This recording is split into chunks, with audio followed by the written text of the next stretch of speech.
Welcome to NDTV Profit. I am Muralidhar Swaminathan. We have with us Dr. K V Subramanian, Executive Director for India at IMF and former Chief Economic Advisor to Government of India. Dr. Subramanian, welcome to NDTV Profit. Today we are looking at the white paper that the Finance Minister presented yesterday to Parliament, which captures 20 years of the Indian economy and the struggles and the successes. Your first thoughts on the same thing? So there are three aspects that I thought I would highlight about the white paper. First, it's a very data-intensive exercise that clearly shows the ups and downs of the Indian economy over 20 years. The second aspect, which I liked particularly, was that it shows the impact of policy on good and bad policy on economic growth by separating out the extraneous factors. And let me elaborate on that. For instance, if you look at the growth that happened from 2004 to 2009, that was a period when the global economy was booming. This was before the global financial crisis. And as we all know, a rising tide lifts all boats. At a time when the Chinese economy was, for instance, was growing at about 12%, the Indian economy grew as well, not because of necessarily good policy, but because the global economy was doing very well. Relatedly as well, another extraneous factor which must be taken into account, and that comes through very clearly as well, is the policy that was implemented by the previous government, that will be Hari Vajpayee government. The white paper shows, for instance, the ratio of capital expenditures to GDP in that government was 30%, which declined to 16% during the 2004 to 2014 period. So the lagged effect of capital expenditure on growth was also felt, the 2004 to 2009 period benefited from that. So that's the second aspect that I like, which is the focus on the impact of policy and removing the extraneous factor or highlighting the role of extraneous factors. The third aspect that I like is the focus on macroeconomic fundamentals. For instance, if you look at the inflation, the current account deficit, the foreign exchange depreciation, depreciation during taper tantrum episodes, these are aspects also that have been highlighted.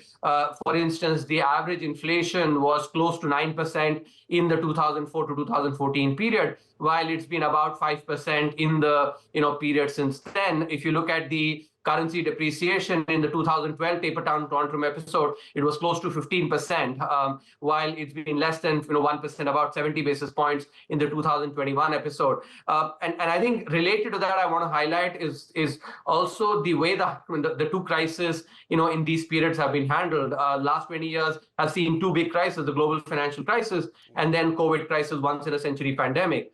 And unlike India becoming part of the fragile five with a very high fiscal deficit, very high current account deficit, and double-digit inflation every month for 18 months, peaking at 17-18%, India becoming part of the fragile five. Now India has become part of the top five economies because of a much better policy response. So overall, I think these three things that stand out: the data intensiveness, the focus on growth, impact of policies on growth, and the focus on macroeconomic fundamentals. Absolutely.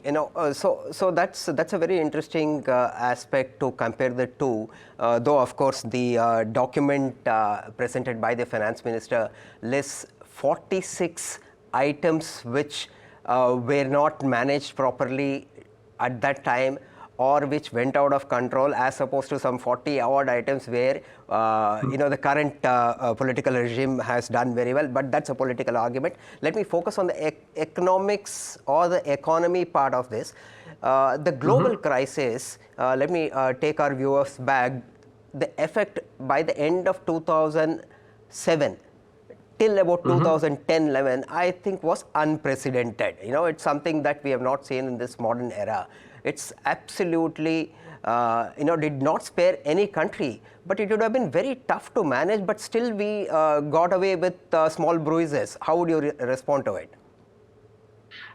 No, I think, it's important to highlight that India India, did not face the impact of the crisis immediately, but by using policies that were more or less a cut paste of what the advanced economies were doing, primarily a very large demand side stimulus, and this is something that I've always articulated. While economic trade-offs remain the same across countries, boundary conditions are different. And having been a business school professor, I sort of understand the supply side of the economy very well. One of the things that stands out is that supply side frictions. We economists use this term basically to focus on the fact that when supply does not respond immediately, supply side frictions are far more salient in a country like India than in advanced economies like the US. And by doing a demand side stimulus, using the crisis as a reason to actually really expand significantly on revenue expenditures. You will remember the farm loan waiver that was about 65-70,000 crores at that time, a very large, by far among the, I think possibly the largest farm loan waiver among emerging economies. That kind of spending, which, and I have a research paper that and World Bank study also shows that it did not benefit the real beneficiaries, poor farmers. So that kind of largesse, that kind of wasteful spending is what then eventually led to very high fiscal deficits, inflation, and high current account deficits. So I think our policy response, was really bad post the global financial crisis. Yes, we escaped it. We could have actually done really well, if the policy response had been far better, but it wasn't.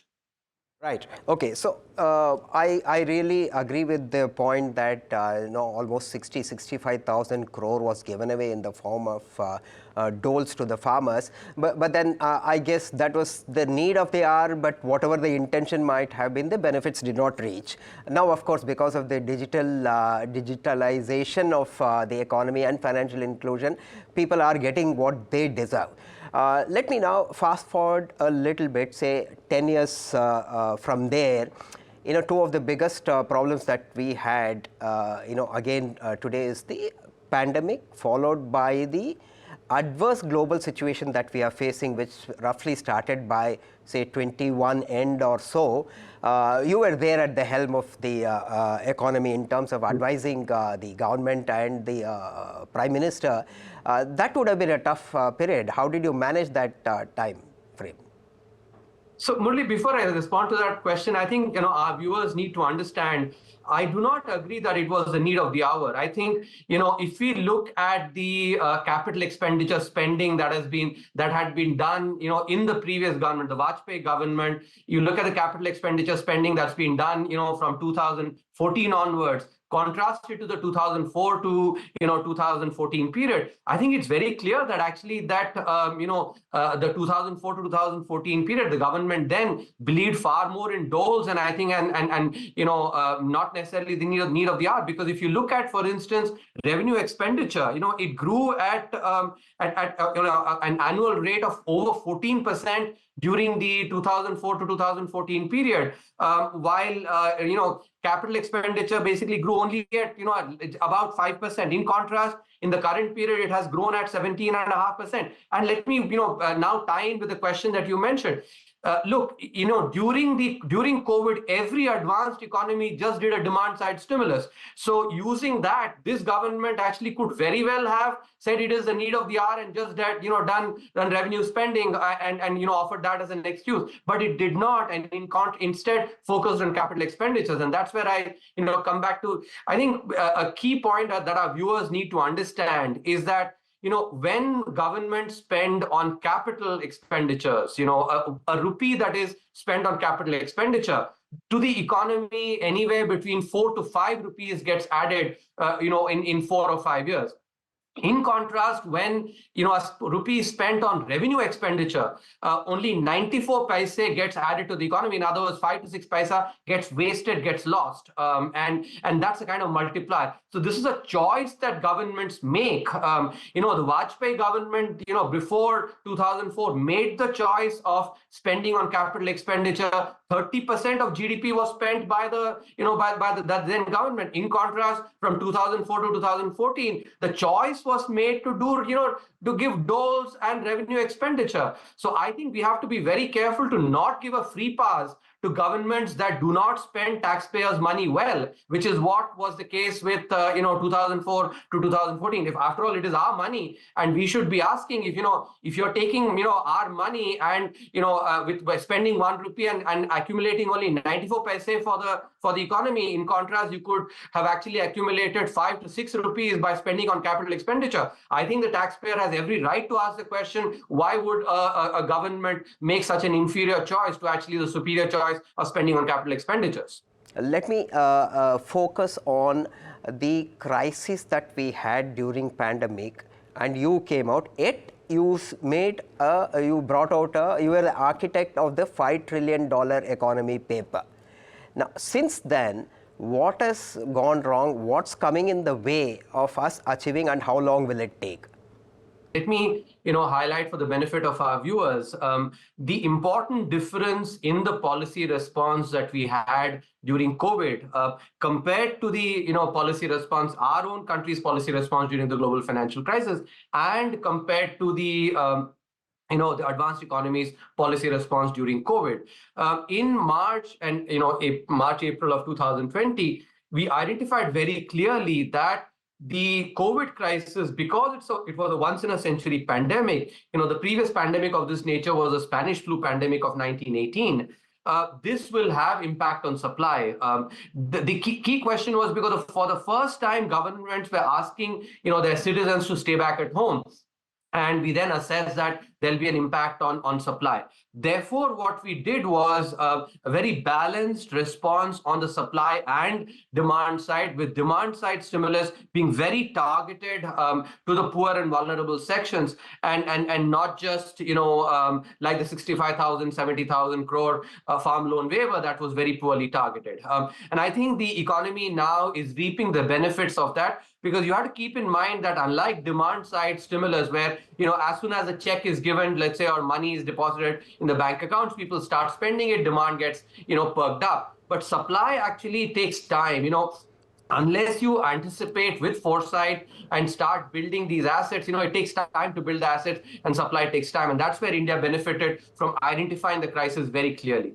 Now, as for the $5 trillion economy, I think two key parts that contributed to one, of course, during COVID, the year of COVID, the global economy itself shrunk at close to 5%, and countries like India, which were growing at our growth rates are higher, of course, because of the lockdowns that were required at that point in time, we had to take a hit on growth. And that's why, the one of the reasons why the target had, became later. Second, and I think this is also important to understand, and I've, had covered this in great detail in the 2019-20 economic survey, in which the white paper also talks about, is the banking sector problems, the crony lending, and as a result, the the bad assets that had built up, the dual balance sheet problem, which resulted in very low investment rates for a long period pre-COVID. And you would recall, that $5 trillion economy, the strategic blueprint that we laid out talked about the virtuous cycle starting from investment, and investment slowed down because of the stress in the corporate and the banking sector balance sheets, and that is what led to growth decline. Now, you would recall, for instance, there were many commentators pre-COVID who were saying, when the growth had declined at that time, there's something structurally wrong with the Indian economy, it's encountering the middle income trap, this and that. And at that time, I'd actually mentioned there's nothing wrong with the Indian economy. It is the overhang of the financial sector problems. And I also highlighted that whenever problems start from the financial sector, the overhang of that is much longer than when problems start in the in the real economy. And that was the case because of the real bad handling of the banking sector. Again, this was an aspect of the 2004 to 2014 period. So these two contributed to the goal for the $5 trillion economy actually having to be pushed back. My sense now is that I think in another 3 years, we should be reaching that goal. But I would say that, it's not, our goal is not just to grow to 5 trillion. India wants to grow much beyond. And by 2047, we actually hope to be, a very large economy among the top 2 or 3 in the world. That's my expectation, given the kind of reforms and the focus on capital expenditure, infrastructure creation that has been put in place now. Yeah, I agree. It's always important to set goals and work towards those goals and not keep stepping back. The important question, let me focus on the current situation. If whether it's a 5 trillion target or a 6 trillion target, that doesn't matter. We have to keep growing at a certain pace. My two-part question here is, one, in the current scenario, everything is resilient, we have managed to control many things, but the most important part is that the cost of the funds. Even yesterday when the RBI, excuse me, when the RBI governor was talking, the narrative was very, very clear that he is going to keep a tight grip on inflation and liquidity, and he gave us an indication that, look, in the next 6 months, he didn't say it in so many words, it will take at least 3 quarters to think about a rate cut, which means that we have to live with high cost. Now, from here to transition and create a platform, so this also comes in the way of the targets, right? How would you view and assess the situation right now?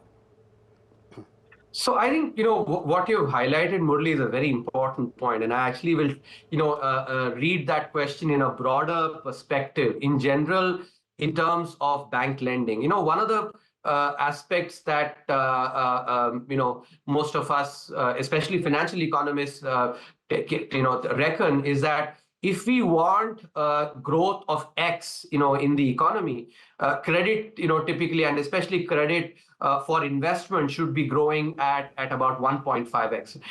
That's like a thumb rule that is typically, in other words, if we want our GDP to be growing, let's say at 7% plus or 8%, we want the credit to be growing at 12 to 13%, and credit growing in a sustained manner, not in the kind in the way, for instance, in the 2010 to 2014, that period, credit grew at 20%, but it was actually bad credit creation, a lot of crony lending. We don't want that, and that's really important. Here, I actually want to highlight, in general, while cost of funds is one aspect, to me the bigger aspect is the kind of quote unquote technology. When I say technology, I mean all aspects of the infrastructure that our banks have in being able to tackle what we economists call the adverse selection and moral hazard problems.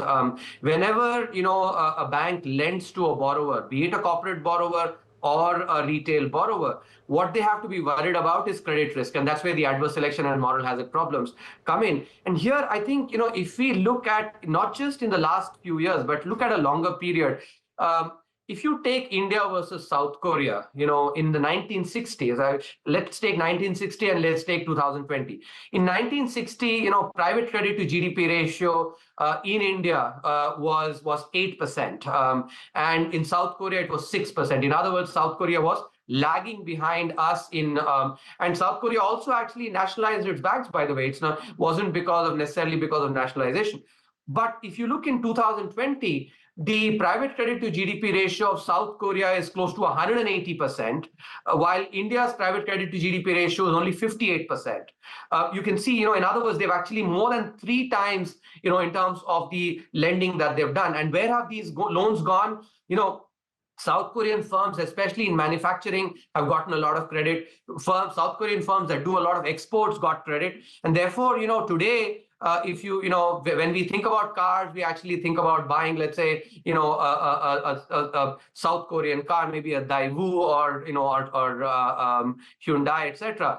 But it's not the reverse. It's because credit creation has happened in a much better way in South Korea, and that has furthered investment, thereby significant economic growth. In our book, Money a Zero-Sum Game, we talk about this at length. That banks need to really, understand their role as money creators in the economy, and when they give credit to people, to entrepreneurs, to individuals who have very good projects, then in the process they actually really further economic growth in the economy. And that's the point that I think it is really an imperative for India for credit creation to really happen in a significant manner, because even the 58% private credit to GDP ratio is in some sense, it's an overestimate, because that includes a lot of lending that happens to large borrowers who necessarily may not be the best credit.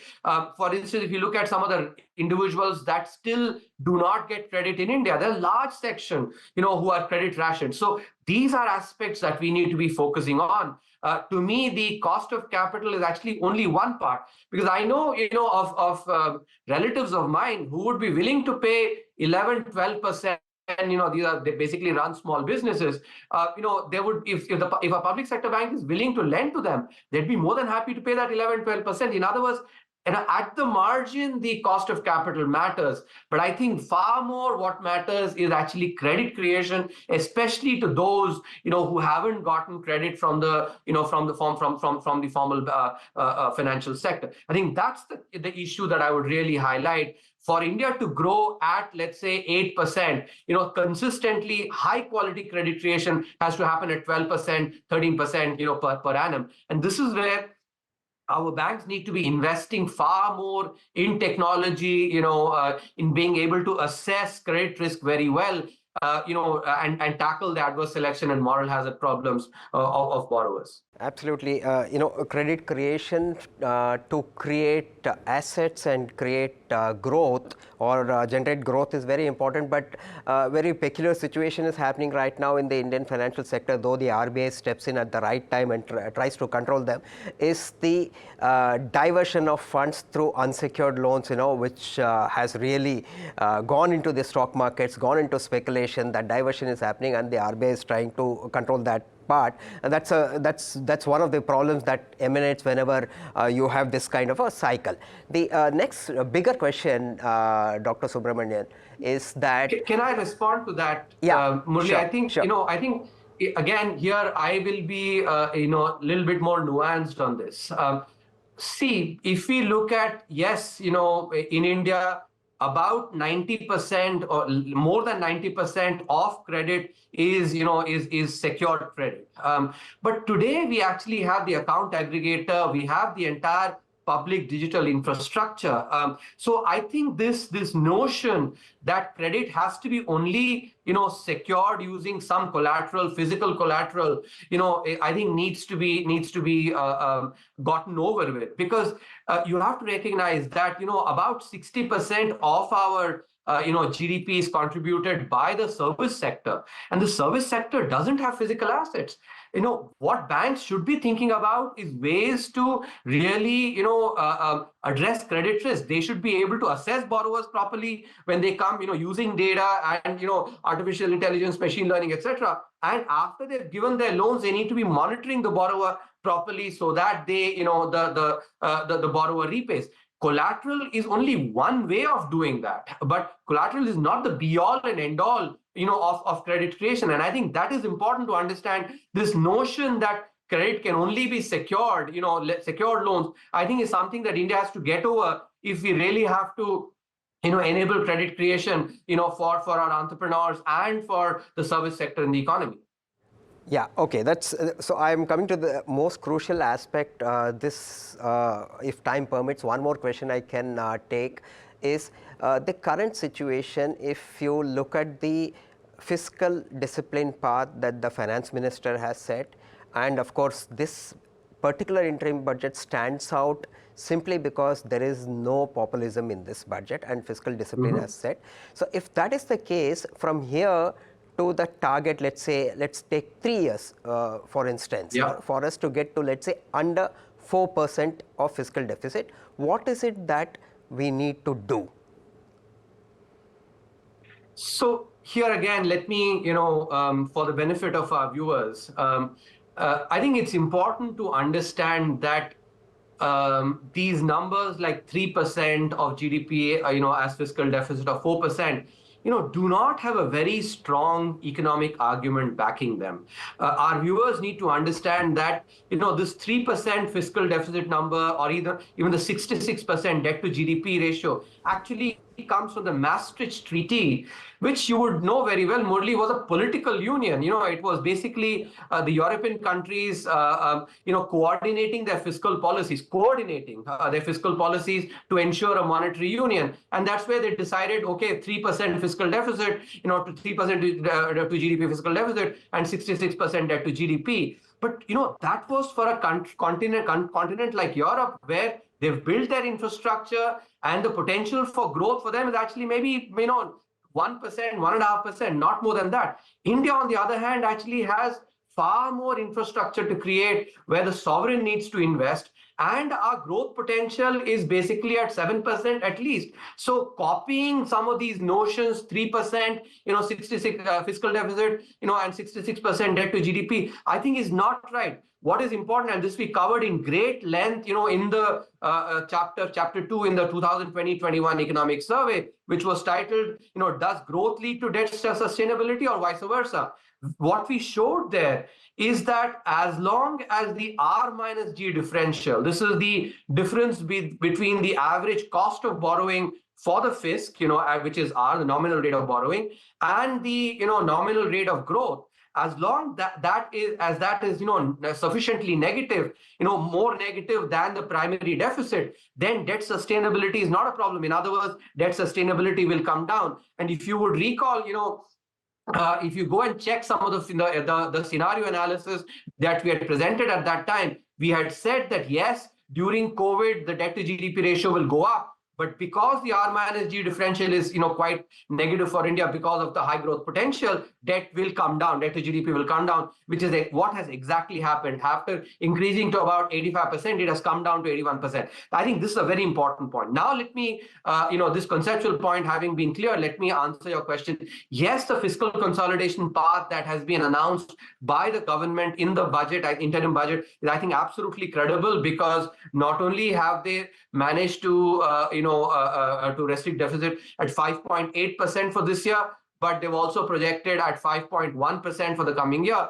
And the target of 4.5% for FY26, I think that's they basically are credibly moving towards that. But I do want to mention here that the focus on capital expenditure and infrastructure creation that has come about post-COVID is something that has to be continued, because as I was saying earlier as well, when the fisc invests in capital expenditure over the course of 5-6 years, that entire capital expenditure becomes self-financing because of the growth that comes and the tax revenues that accumulate from that. And this is an important point to understand, that we cannot be copying the policies of countries that have already grown, have already created their infrastructure. We have to think about what is right for India, and that is where I would caution. Yes, definitely do fiscal consolidation, because countercyclical fiscal policy requires us to consolidate when times are good, but at the same time actually make sure that the focus on capital expenditure is not removed.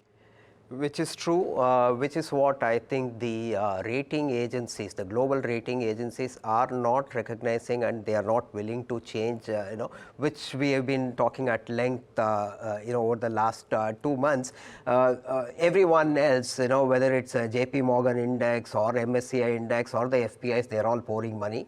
The only change that is not happening is from the rating agencies.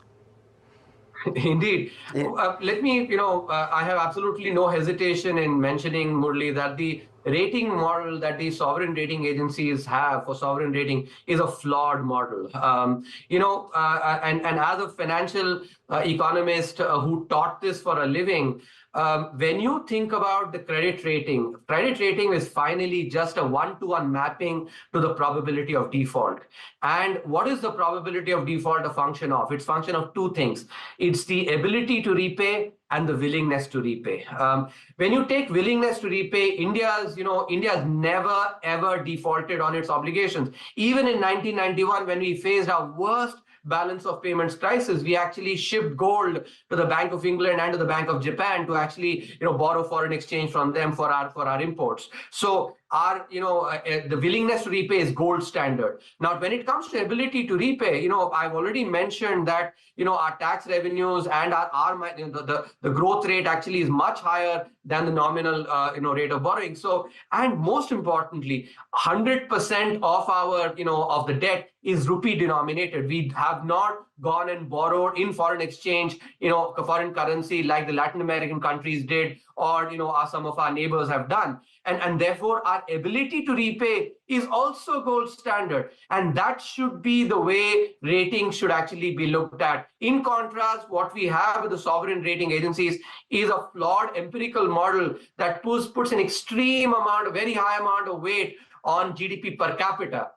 Why? Because it's a regression-based model that was implemented, in the 1960s when the, many of the advanced economies were the ones that actually had high ratings, and so they retrofitted that, that characteristic. But it's, post the global financial crisis, it's been shown countries with very high GDP per capita have defaulted, on their obligations. So, and if you go and correlate the rating agency ratings, sovereign ratings to default, the correlation is very weak, unlike in the case of corporate ratings. So I have absolutely no hesitation in saying that the sovereign rating agency model is flawed and they need to correct that. Our investors, I think, and they see through this, that, whether it was during the global financial crisis, some of the subprime, and these syndicated loans, the rating agencies were wrong. They're wrong here as well on the sovereign credit ratings. Absolutely. On that note, I think Dr. Subramanian,